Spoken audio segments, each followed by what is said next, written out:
would be more than enough to pay for the cost and casualties of the war. After all, some of these regions do have abundant natural resources that could hypothetically be exploited. But there's immense problems with doing so. The first is just the scale of destruction and depopulation. A lot of the infrastructure has been ruined, the buildings destroyed, and a lot of the people have left because they don't want to be part of this Russian world. Often those that remain are going to be those who don't feel they have anywhere else to go, which tends to be the older people. Your average Slavic pensioner is pretty formidable, but they're not the basis of a functional economy. And then there's a million other issues as well. Who is going to pay for the reconstruction of these regions? How will you attract foreign investors now that Russia is a pariah state?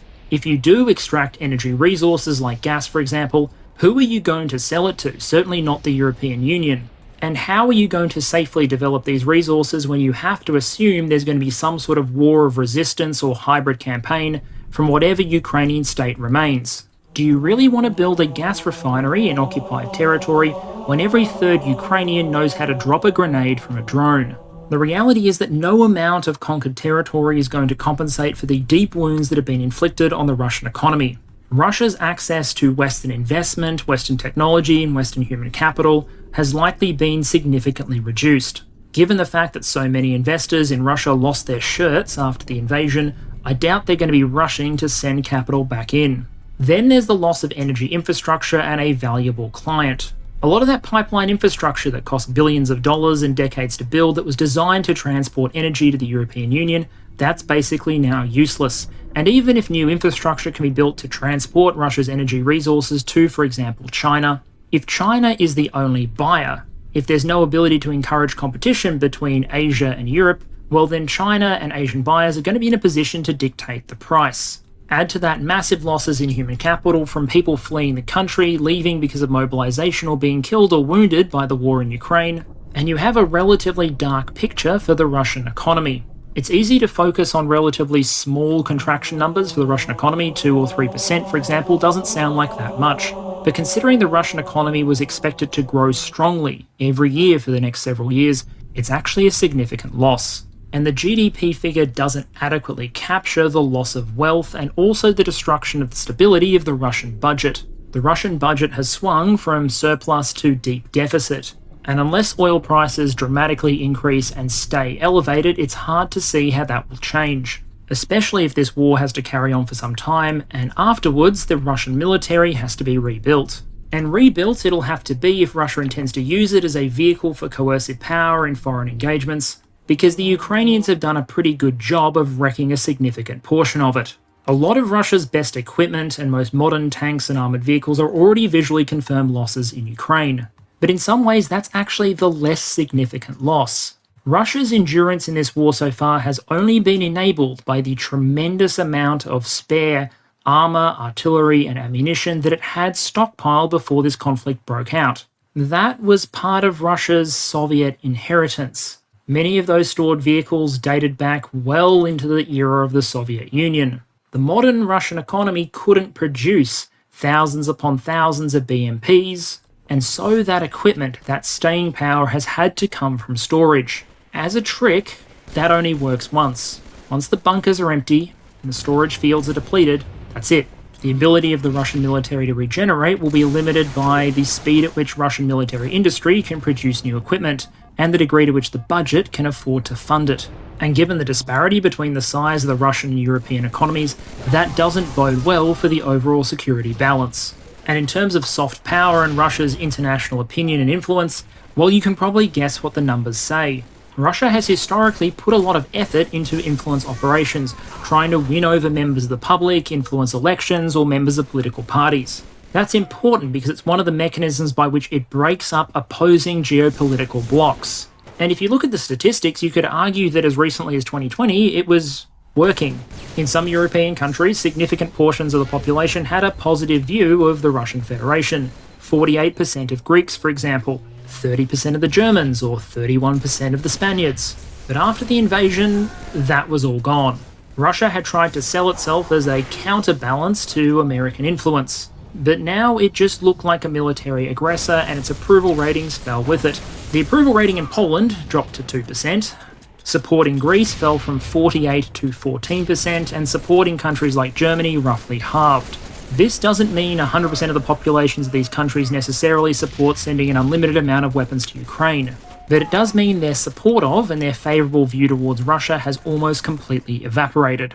And the effect is particularly startling when you look at the polling of people who support some of Europe's more right-wing parties. Now, I don't define these parties as right-wing, it's survey data according to the Pew Research Centre, but there it is. Back in 2020, there was reasonably high levels of support for Russia amongst voters who voted for some of these parties. Often that was because Russia presented itself as a cultural counterpoint to an international liberal agenda. But that doesn't mean these voters were willing to ignore the invasion of Ukraine. Support among Forza Italia voters dropped from 67% to 18%, to give just one example.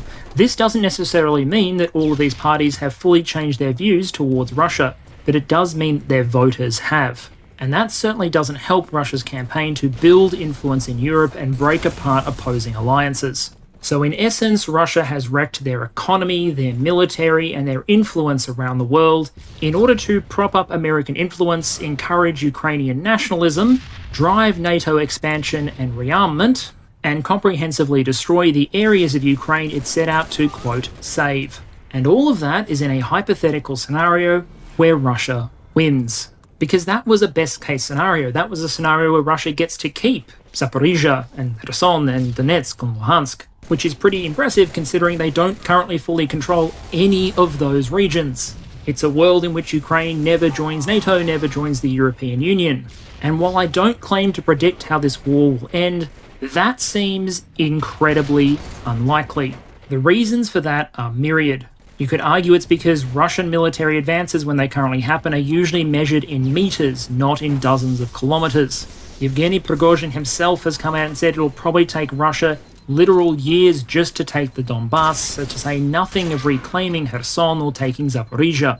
If you assume the only way for Russia to win, and I think the only way for Russia to win is for the Western countries to pool their military and economic support for Ukraine, well, that's much less likely in a universe where Russia is pursuing maximal war aims. If Russia says, hey, we will go home if you pinky promise to never join NATO, then a lot of Western countries would go to Kyiv and go, hey, do you want to at least consider that one?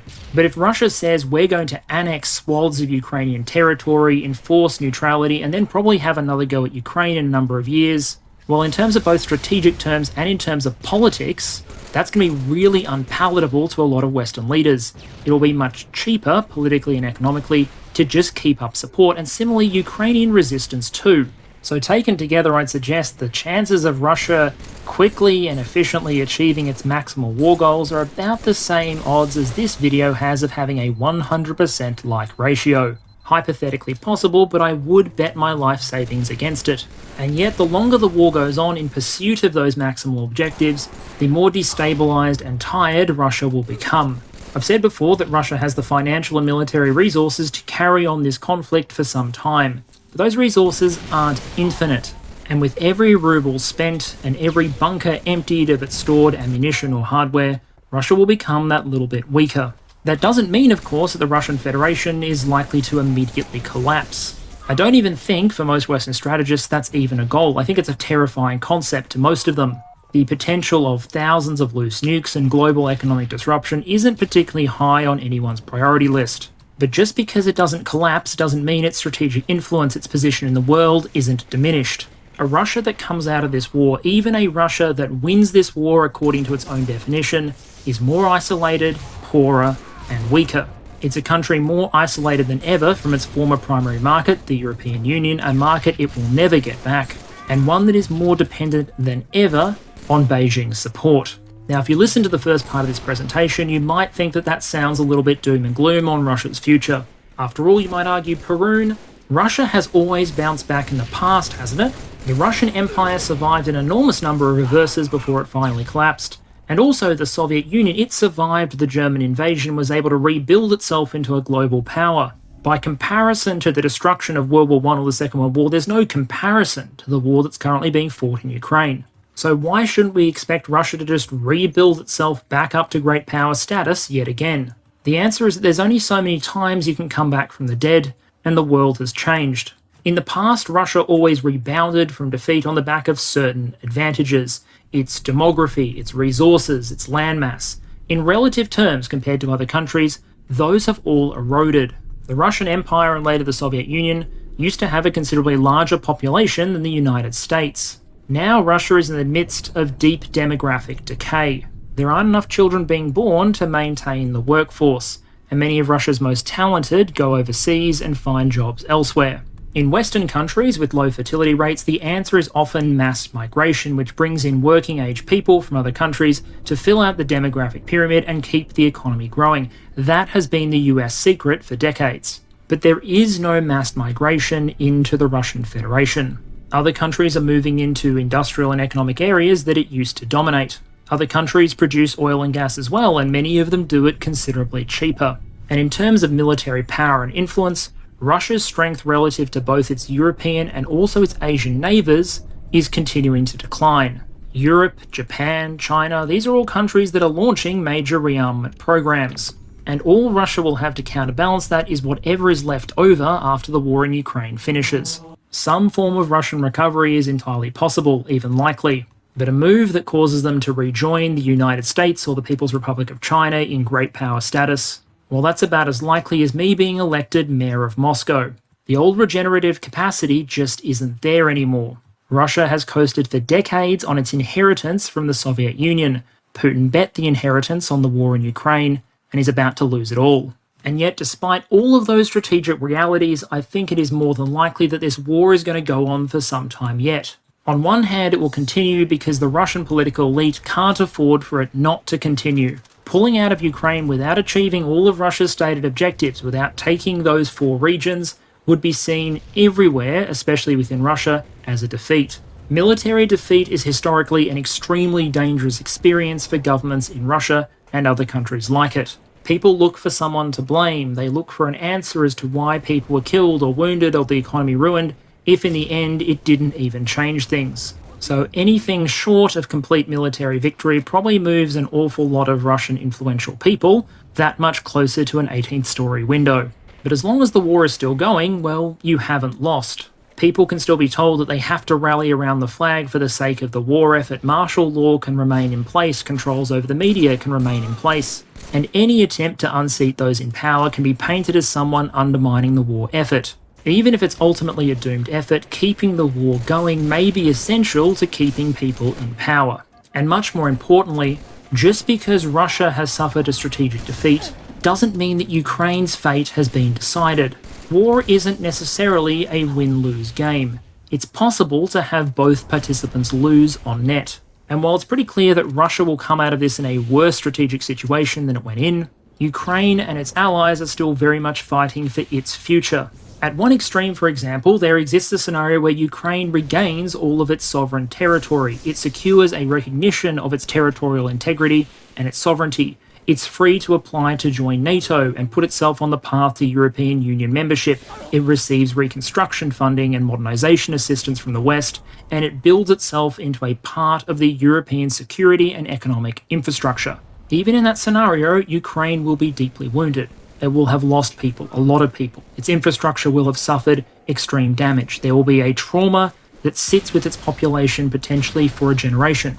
But based on the conversations I've had, I'm convinced that most Ukrainians would look at that outcome and call it victory. At the other end of the spectrum, there's a scenario in which nothing is solved, the conflict is frozen, and Ukraine is left with all of these casualties and damage, knowing that it's just going to have to do it all again in a couple of years.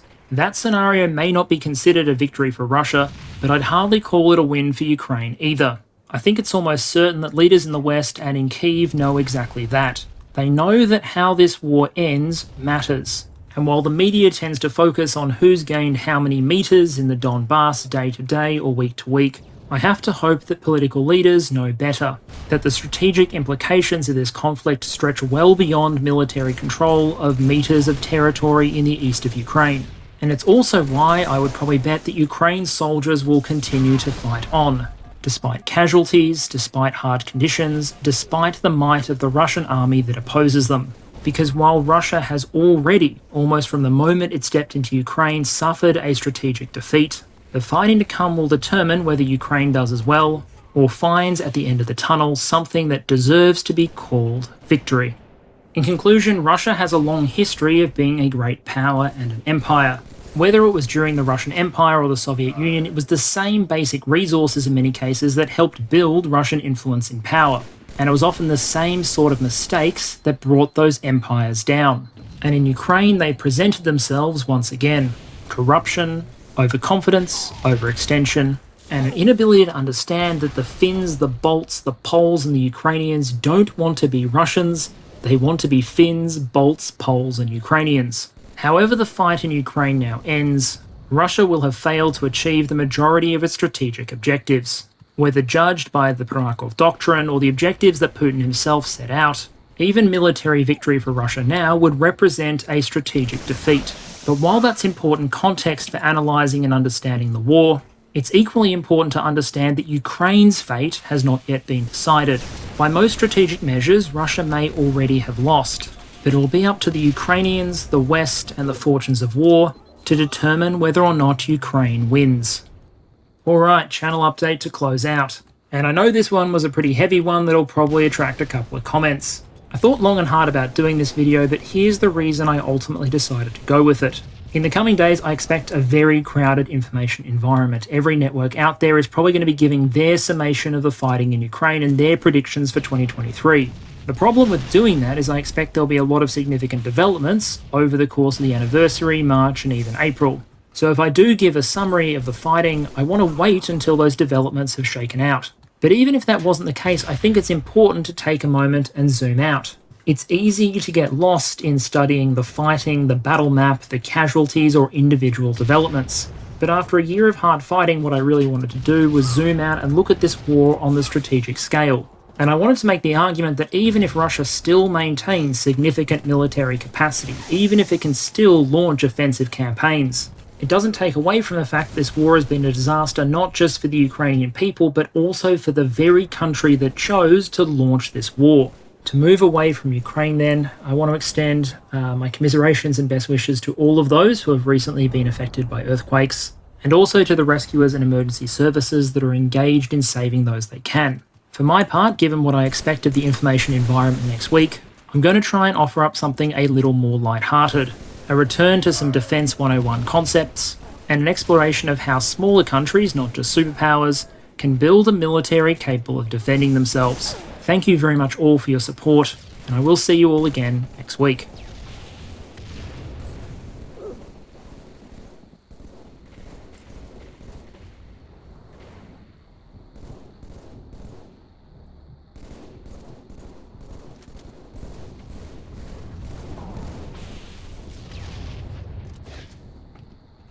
Killing frenzy. Double kill.